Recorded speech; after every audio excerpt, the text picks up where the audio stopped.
इस कहानी में एना नाम की एक सीधी सादी लड़की का हर कोई रेप करना चाहता है, उसके साथ सोना चाहता है। एना इन सब से कैसे बचेगी, ये हम आज की कहानी में देखेंगे। तो वीडियो को पूरा जरूर देखना। मूवी की शुरुआत इस एना नाम की लड़की से होती है जो अभी सिर्फ 16 साल की है। एक दिन एना अपने रूम में बैठकर गिटार बजा रही थी। एक दिन उसके फादर ड्रिंक पीकर उसके पास आते हैं और उसे बहुत मारते हैं और नशे की हालत में उसके साथ ज़बरदस्ती करने लगते हैं। तभी एना खुद को बचाने के लिए उसके फादर को पेट पे लात मार देती है, जिसकी वजह से उसका गला किसी नुकीली चीज़ से कट जाता है और उसकी वहीं पर मौत हो जाती है। उसके बाद उसके फादर के खून के इल्ज़ाम में उसे पुलिस पकड़ ले जाती है और अगले दिन जब एना को कोर्ट में ले जाया जाता है, वो अपने साथ हुई घटना को समझाने लगती है कि उसके फादर ने उसको रेप करने की कोशिश कर रहे थे, तो उसने खुद को बचाने के चक्कर में ये सब हो गया। वहीं पर एना की माँ भी बैठी हुई थी और वो बोलती है कि वो ऐसे इंसान नहीं थे, एक अच्छे इंसान थे। वो एना के साथ ऐसा करने के लिए सोच भी नहीं सकते। सारे सबूत एना के खिलाफ होते हैं। इसी वजह से एना को 4 साल की जेल हो जाती है और उसे जेल भेज दिया जाता है। जेल आते ही एना के चेकअप के लिए उसके सारे कपड़े उतार लिए जाते हैं। उसके बाद एना की मुलाकात फ्रैंक से होती है। वो उसे बोलता है कि अगर तुम हमारी बात मानोगी तो तुम्हारे लिए अच्छा होगा। इसके बाद एना को उसके सेल में भेज दिया जाता है, जहां उसे चीनी नाम की एक कैदी मिलती है जो बहुत सालों से अपनी सजा काट रही थी।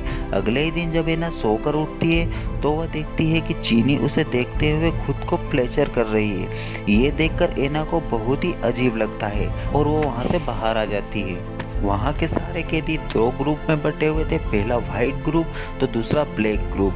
वाइट ग्रुप की लीडर कोनी एना के पास आकर उसे अपने ग्रुप में शामिल होने के लिए कहती है और साथ में ही सोने के लिए भी कहती है। इसके बदले वो एना का हर जगह साथ देने के लिए तैयार थी, लेकिन एना इन सब से मना कर देती है और वहाँ से चली जाती है।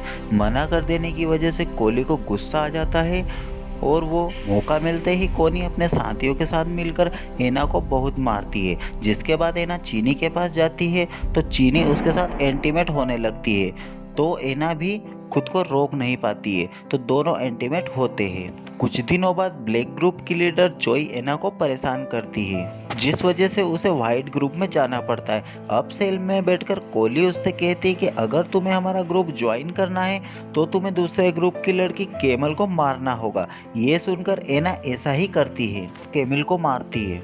ये सब कुछ देखकर पुलिस एना को बिना कपड़ों के सेल में बंद कर देती है, जहां ठंड होने के साथ साथ बहुत अंधेरा भी था।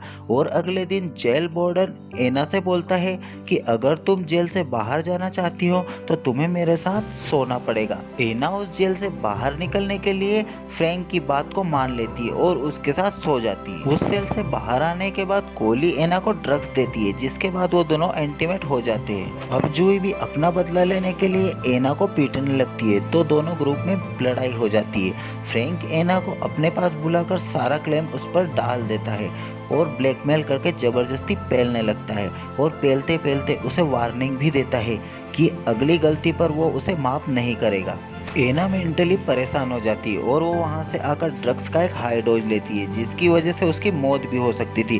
कोली उसे ड्रग्स लेने से मना करती है, लेकिन एना उसकी बात नहीं मानती है और दोनों में लड़ाई हो जाती है। इस पर कोली उसे अपने ग्रुप से निकाल देती है। जब जोई को इस बात का पता चलता है कि कोली ने एना को अपने ग्रुप से निकाल दिया है, तो एना से बदला लेने के लिए वो उसे बहुत मारती है। अब एना ड्रग्स का शिकार हो चुकी थी, तो कोली एना को ड्रग्स लेने से मना करती है, लेकिन एना नहीं मानती है, तो कोली उसे फिर से मारती है। और इतने में फ्रैंक अपने पुलिस अधिकारियों के साथ वहां आ जाता है और एना को उसे टॉर्चर रूम में बंद करने को बोलता है, लेकिन एना खुद को मार डालने की धमकी देती है। लेकिन दूसरा ऑफिसर एना को पीछे से पकड़ लेता है और वो दोनों फिर से एना को बिना कपड़ों के उसी सेल में बंद कर देते। अब एना इतना सारा टॉर्चर सहने से परेशान हो चुकी थी। जब एना को खाना खाने के लिए खाना दिया जाता है तो उसी प्लेट को तोड़कर वो अपने हाथ की नस काट लेती है और ज़्यादा खून बहने की वजह से वो बेहोश हो जाती है। लेकिन समय रहते ही उसे एक पुलिस वाला देख लेता है, जो उसे बचा लेता है। और जब एना को होश आता है तो डॉक्टर उससे पूछने लगते हैं, लेकिन एना कुछ नहीं बता पाती, जिस वजह से एना को टॉर्चर रूम के बाहर निकाल दिया जाता है। बाहर आने के बाद एना अपने ग्रुप वाले टैटू को मिटा देती है, जिस वजह से कोली उसे फिर से मारती है और चाकू से उसके गाल को काट देती है। एना फिर से डॉक्टर के पास जाती है। वहाँ फ्रैंक उसे डॉक्टर के सामने ही टच करने लगता है। फ्रैंक के वहाँ से जाने के बाद डॉक्टर फ्रैंक के बारे में पूछने लगती है, तो एना डॉक्टर को सब कुछ सच सच बता देती है। डॉक्टर एना की मदद करना चाहती थी। जब डॉक्टर फ्रैंक से ये सारी बातें पूछती है और उसे धमकाने की कोशिश करती है तो फ्रैंक उसे मरवा देता है। फ्रैंक एना के पास जाकर अपना मुंह बंद रखने के लिए बोलता है और बोलता है कि वो उसकी सारी बात मानेगी तो वो उसे जल्दी यहाँ से निकालने में मदद करेगा। जिसके बाद वो एना के साथ फिर से इंटीमेट होता है।